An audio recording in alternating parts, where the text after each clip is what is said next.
எல்லாரும் நல்லா இருக்கீங்களா? இன்னைக்கான பதிவு பார்த்தீங்கன்னா, மனதை பக்குவப்படுத்த வேண்டுமானால், யாரிடத்திலும் வாக்குவாதம் செய்யாமல் அமைதியாக இருங்கள்.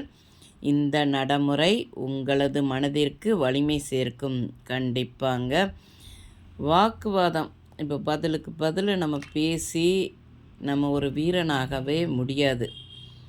பதிலுக்கு பதில் பேசுகிறதுனால நமக்கு தான் தேவையில்லாத டென்ஷன் ஆகி ரத்த அழுத்தம் வரும், சுகர் வரும், தைராய்டு வரும். இப்போ டென்ஷன் ஆனால் கொலஸ்ட்ராலும் வருதுங்கிறாங்க.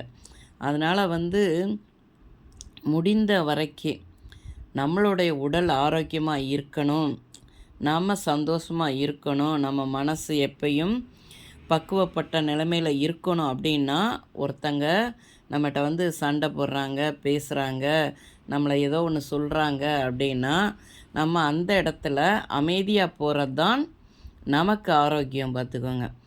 பதிலுக்கு பதில் வாக்குவாதம் பேசுகிறதுனால என்ன ஆகும் தெரியுமா? வார்த்தைகள் நிறைய பரிமாறுற மாதிரி ஆயிரும். அந்த வார்த்தைகள் வார்த்தைகளுக்கு உயிர் உண்டு. பார்த்துக்கோங்க. அந்த வார்த்தைகள் வாழ்ந்து கொண்டே இருக்கும். அதனால் முடிந்த வரைக்கும் ஏதோ ஒரு பிரச்சனை வருதுன்னா, அதில் இருந்து நம்ம எவ்வளோ மௌனமாக இருந்து அமைதியாக நம்மளுடைய உடல் ஆரோக்கியத்தை பார்த்துக்கிறோங்கிறது தான் முதல்ல முக்கியம். பார்த்துக்கோங்க. இந்த பதிவு உங்களுக்கு பிடிச்சிருந்தால் பார்வதி வீட்டு சமையலுக்கு ஆதரவு கொடுங்க. ஓம் சாய்ராம்.